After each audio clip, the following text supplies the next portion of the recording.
Hi, girls. We have stories from Opated, and we're going to read one of them with you today. All right, this story is called The Beach. The beach was our place in the summer, of course, but in the winter also. What a great place for a young boy to grow up. Most of our family were beach lovers. And any time off work, holidays, and weekends, one could see all or part of the Olibus family heading for that fun place of sand and water. They lived in Harlem, very close to the beach, and your mom has seen that area. During the season, July and August, the part right in front of our village, the part with the concession stands, vendors, and beach paraphernalia for rent, was always too crowded for us. And as we knew, as locals, it was only a short walk just past the village boundaries where there was plenty of room. If you went beyond that point, the beach was almost deserted. Yeah, it's always nicer to be at the beach when there's not a lot of people. So, once we found our place, we usually made a windbreak by digging a large, wide trench, piling the dirt along the wind side. The sand was cooler for a while down in the hole, and it was a good place to rest now and then and dry up. Very early in the summer, we started to look like Indians. We never consciously tried to get a tan, but get one we did. Yeah, have you ever had a sunburn? That's not very fun. We often walked through the tourist section of the beach and had fun watching the people. Some would come take their shoes off and sit in the sand with their dark suits.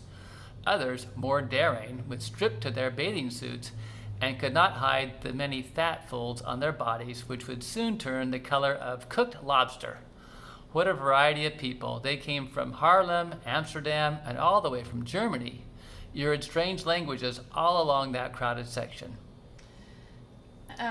Opa's uncle, Chris, had German people come every summer, and they thought they were his friends, but he was just giving them a place to stay.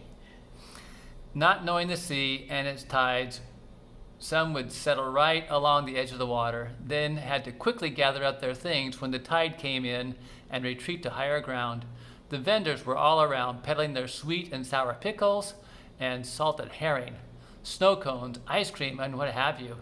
Then there were always some who played the harmonica and put their cups in the sand to entice those within hearing to make a donation. Pony rides were available also, all for a price.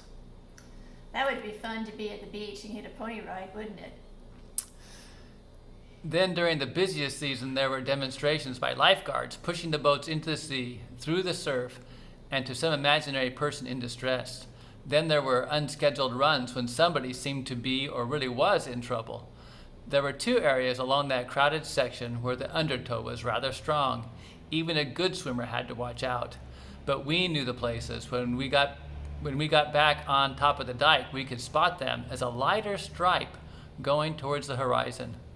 If caught in one should never try to fight it, but to swim out of it towards the sides.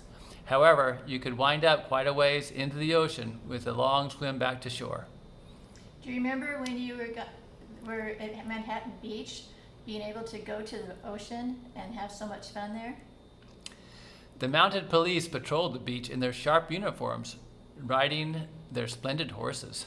In the early years, they would be on the lookout for those who were too scantily dressed or whose bathing suit was too daring. Then, after the war, it got more and more liberal, so much that they now have a section away from the regular crowd devoted to the altogether nude bunch. Bare tops are rather common in any section now. Yeah, I've seen that in the Netherlands. It's a little bit awkward. So many fun and not so fun creatures made the beach and the sea shallows their home. The big and the little birds were all over the place. You had to watch out for the seagulls. They certainly were not potty trained and would drop their stuff indiscriminately. The crabs, the sand fleas, the small baby fish, the shrimp, and then those jellyfish. Some of the little ones, without tentacles, we could pick up and throw at each other. But you had to be careful with the big ones or anyone with tentacles, as they could cause an awful burning sting on the body. That doesn't sound like very much fun, getting a big sting on your body. Be careful anywhere you go. The village would be crowded with strange people all during the season. Hotels were full. Businesses was great for all the stores. In the off season, we had the place mostly to ourselves, and the stores had to depend on the locals to survive. Then the beach was almost deserted. Only a few diehards could be found putting footprints in the sand. I loved to comb the beach when it was deserted, and if you got there early enough, there were all sorts of strange treasures that could be found washed onto the shore. Shipwrecks were not uncommon, and I remember several that stranded close to our stomping grounds. Some took a long time to disintegrate into the sand, and for many years they rusted away, being a sign that the ocean was not always an inviting and fun place to swim. In the summer, the ocean could be calm and beautiful, blue and turquoise, that my dad would launch his canoe and go so far out you could hardly see him anymore. However, in the winter, the sea could be black as night, with waves as high as mountains beating the dikes as if they wanted to get through and flood the entire country. Do you know that the Netherlands is actually below sea level in many places? On some of the milder winter days, when the rain came straight down, the crazy olibuses could be found on the beach for a quick swim. The rain was cold, and that made the ocean feel warm. For some time after the war, big round tentacle mines washed on shore.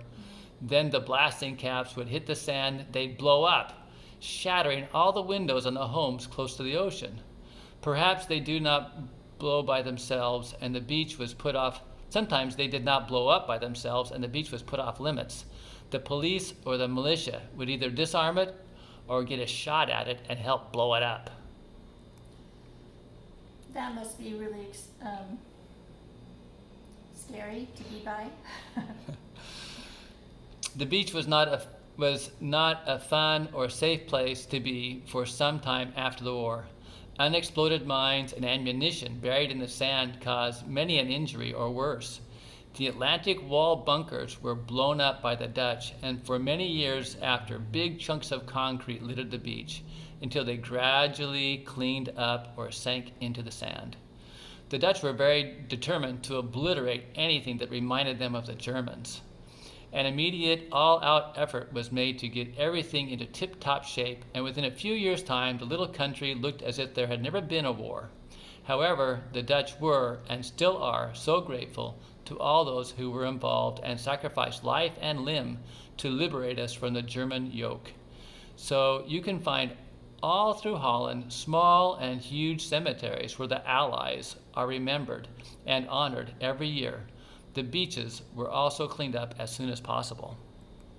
I'm grateful that my dad's family was able to survive the war, and I'm grateful for the stories that he's told us.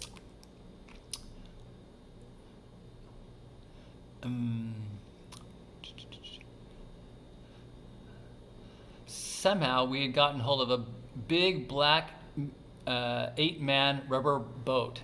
I don't remember where it came from or whether it was German or Allied. We built a platform with some bicycle wheels and kept it in Chris's and Steep's garage, as they were the closest to the beach. It took at least 4 of us to get the heavy and bulky thing into the water, but once in the water we would ride the waves and had a great time. When the temperature got too hot, we would turn it upside down and float around with our heads in the air pocket underneath. When the waves were wild, they would toss us around like a piece of cork, and many times one of us went flying overboard, and we had to hunt the ocean for the oars so we could get the boat under control again. The very first time I got seasick was in that rubber boat. We were just floating around on the coast with a gentle swell in the ocean. All of a sudden, I could feel it coming on. I yelled for someone to get to the oars and start rowing for the shore. They must have had the same sensation as everyone rowed like their lives depend on it. We got there in time, so no one lost their insides. Okay. I don't have anything to say about that. When we got tired of the ocean, we pulled the boat on the beach and made a shady place by leaning it sideways on the oars. Those were the days. The war was over, not a care in the world. What a place for boys to grow up. Yeah. Your Opa was the only child, but he had lots of uncles and aunts, and they had a lot of good times. Many a time I sat on the top of the dike, which separated and protected our village from the sea. Sometimes the water was so calm and only smooth swells could move the water. Then other times it was wild and huge waves would start a long ways out and would rush towards the shore as fast and with the sound of a great freight train accompanied by thunder and lightning. Then I marveled I was awestruck, and then in my heart, and knew in my heart that something or someone was in control of all that. Could that have been the start of some religious feelings? That's the end of this story.